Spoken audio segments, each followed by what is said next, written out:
Mirë mbrëma dhe mirë se po takohemi të dashur miq të televizionit Syri. Sonte do të bashkëbisedoj me kryeministrin Albin Kurti. Kemi zgjedhur ta bëjmë një intervistë ekskluzive me zotin Kurti për të kuptuar më shumë për planet e tij në qeverisjen e ardhshme, gjithsesi edhe të arriturat e deritanishme.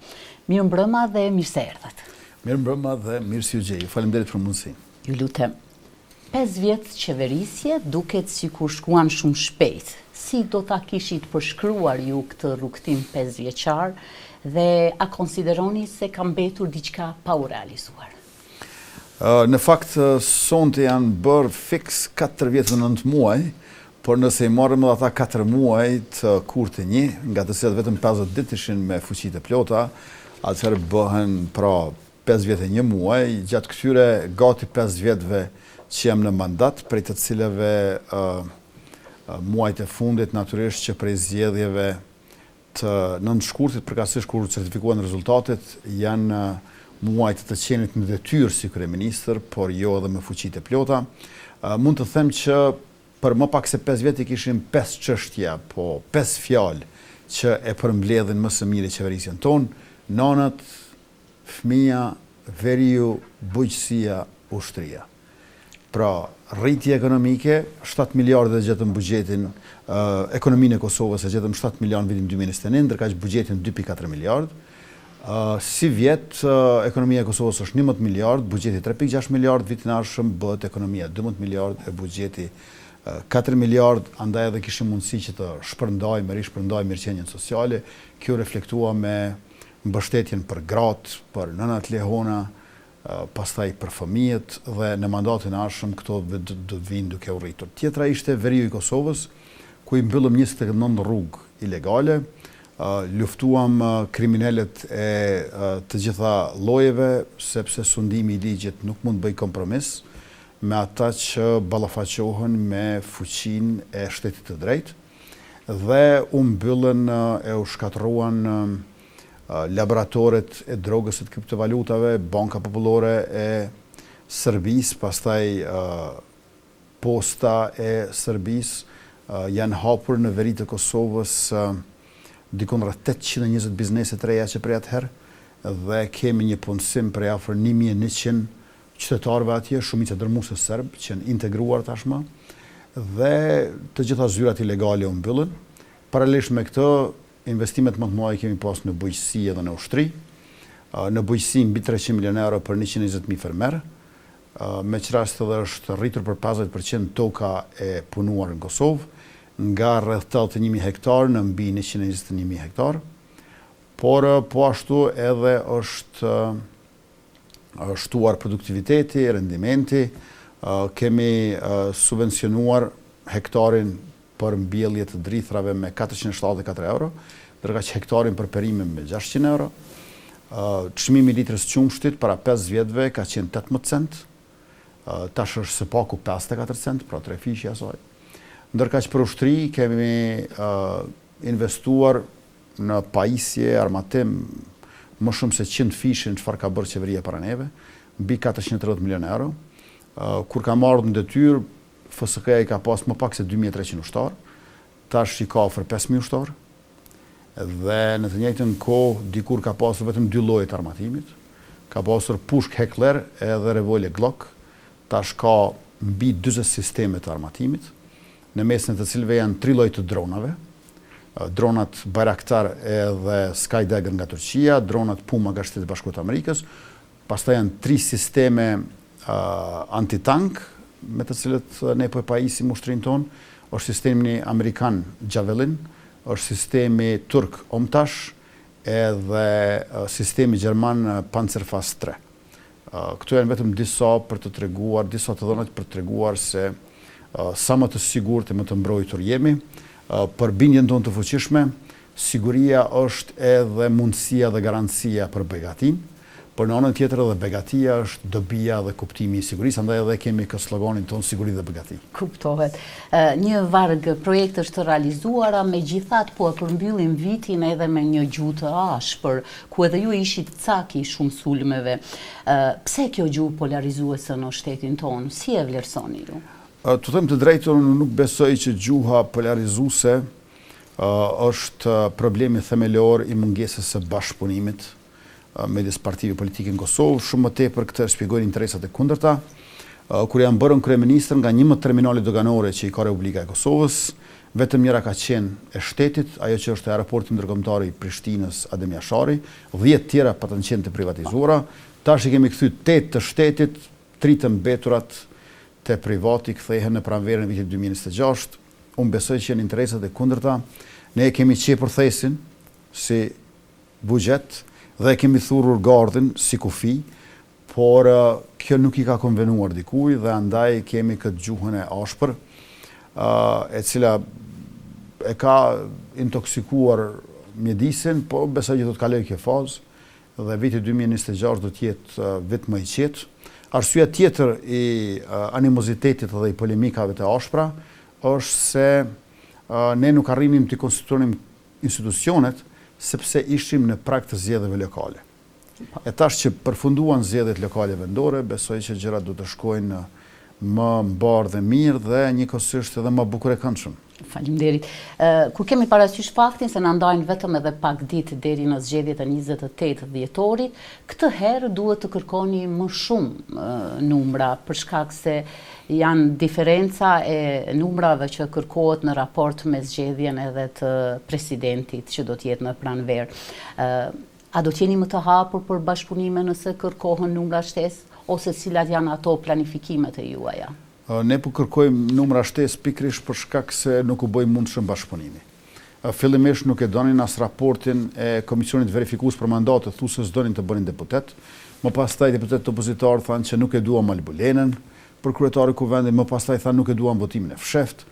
Pastaj thanë që përveç Albulenës nuk e duam as Donikën, as Arbrien, as Sekuranin, as Dimalin e votuan herën e dytë. Dhe kur erdhi rradha që unë të prezantoj kabinetin për qeverinë, thanë nuk e duam Albinin se ky ka fajt për keq, ka i ka gjetë ata. Dhe ne bëm zëvendësimin, ja Glauku Njufsa kryeminist tha nuk bën as Glauku.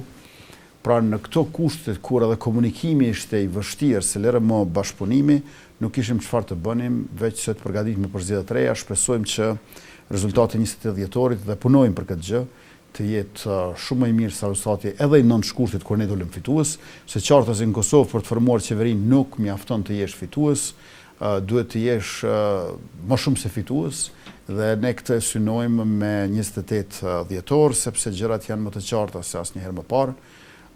E më pastaj na duhet të shikojmë edhe për çështjen e zgjedhjes së president apo presidentes, meqense sa afati i fundit për këtë është 4 mars i vitit 2026. Buxheti nuk u votua as marrëveshjet për kredi të buta. Ka spekulime nëse do të kemi krizë financiare. Si e vlerësoni? Është për të ardhur keq që plani i rritjes bashkimit evropian që është 880 milion euro për Kosovën, ku 2/3 janë kredi e 1/3 janë grant, nuk gjeti mirë kuptimin e deputetëve opozitar. Dhe përveç kësaj ata refuzuan që të votojnë edhe 3 marrëveshjet me Bankën Botërore. Njëra prej tyre është mbështetje buxhetore 90 milion euro, 2 të tjerat nga 20 milion euro, njëra është për qerdhe, tjetra është për sistemin informativ shëndetësor. Pra diku mbi 1 miliard euro janë në pyetje, janë vënë edhe në pikë pyetje, por tash në janar neve na duhet si qeverinë detyrë efektivisht ndërheqje të vazhdojmë me 1/12 e buxhetit vitit 2025. Në shkurt mund të vazhdojmë po ashtu me 1/12 e buxhetit vitit 2025. Është për të ardhur keq se buxheti i vitit dashëm është 4 miliard, nuk është 3.6 miliard sikur i vitit 2025. Pra është për më shumë se sa 10% më i lartë. Është 11% më i lartë. Me çrast neve mundemi vetëm 2 muaj të kemi këso shtesas buxhetore. Në muajin mars kjo mund të bëhet vetëm me vendim të kuvendit. Pra nuk është e mundur me vendim të qeverisë. Prandaj gjasat janë për kriza financiare.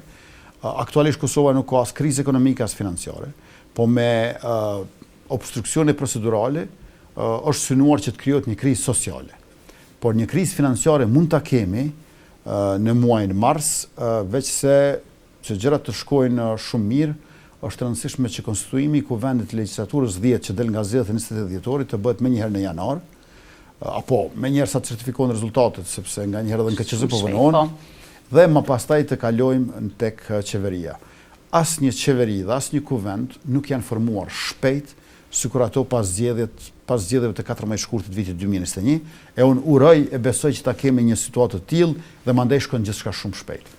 Zoti Kryeministër, do të ndalojmë pak edhe te Gjakova, rruga Gjakov-Dolc, një projekt i stërzgjatur edhe ndoshta një problematike vazhdueshme për qytetarët të cilët qarkullojnë në atë zonë. Çfarë mund të presin qytetarët në mandatin e ardhshëm, edhe si t'ju shpjegojmë atyre se ky projekt kaq i shkurtër, por kaq i gjatë në realizim dhe ende i pafinalizuar? Çdo rrugë, çdo urë që e nisim ne kryhet shpejt. Për ato të trashëguarat po zgjatën tërkus, për shkak se janë bërë pa projekt, pa plan, pa planifikim, pa përgatitjet e duhura.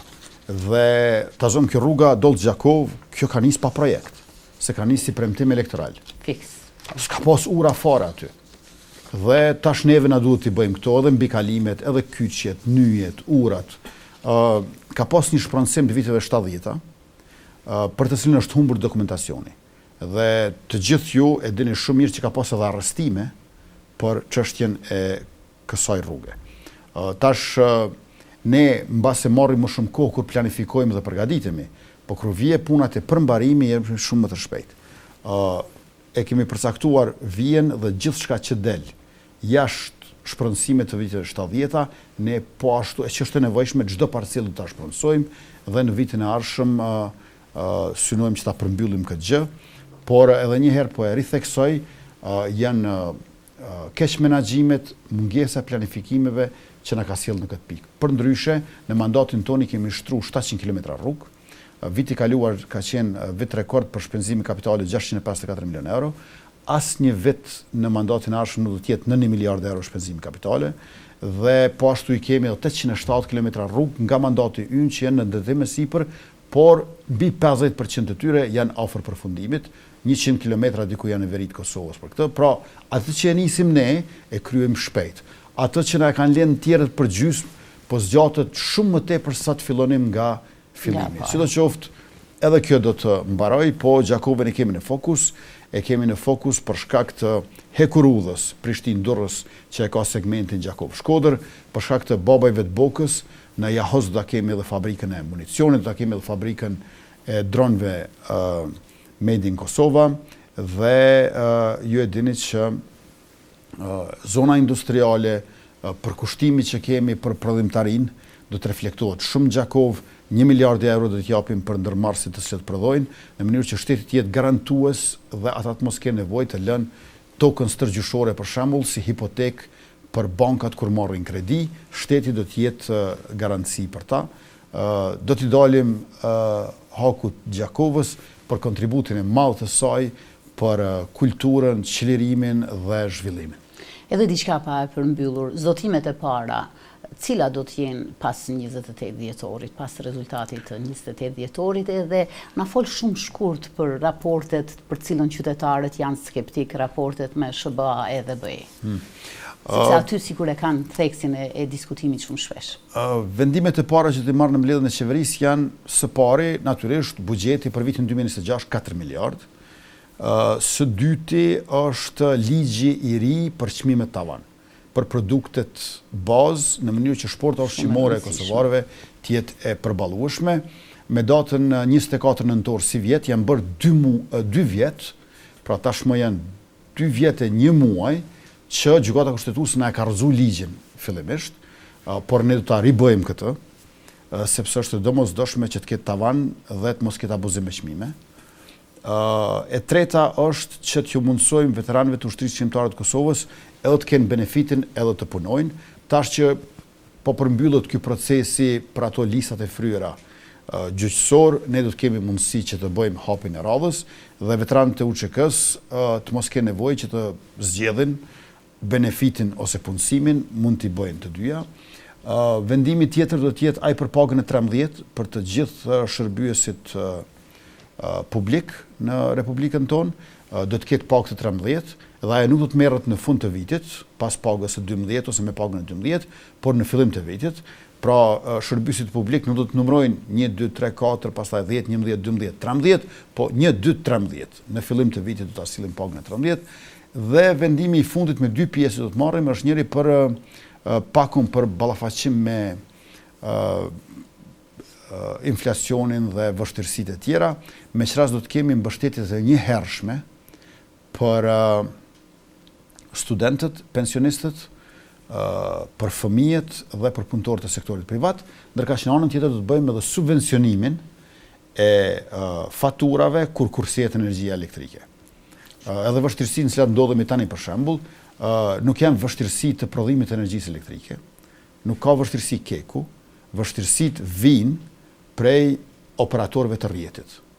Dhe unë bëj thirrje atyre që të krijojnë ekipet e tyre urgjente që të merren me situatën kur telat, kabllot nuk përballojnë dot energjinë e nevojshme për konsumin e qytetarëve, megjithëse gjenerimi, furnizimi është i mjaftueshëm për qytetarët, po mbase kështu vije situata atëherë kur e shet komplet shpërndarjen dhe furnizimin për vetëm 26 milion euro, thosë se ke shitur hekur për skrap.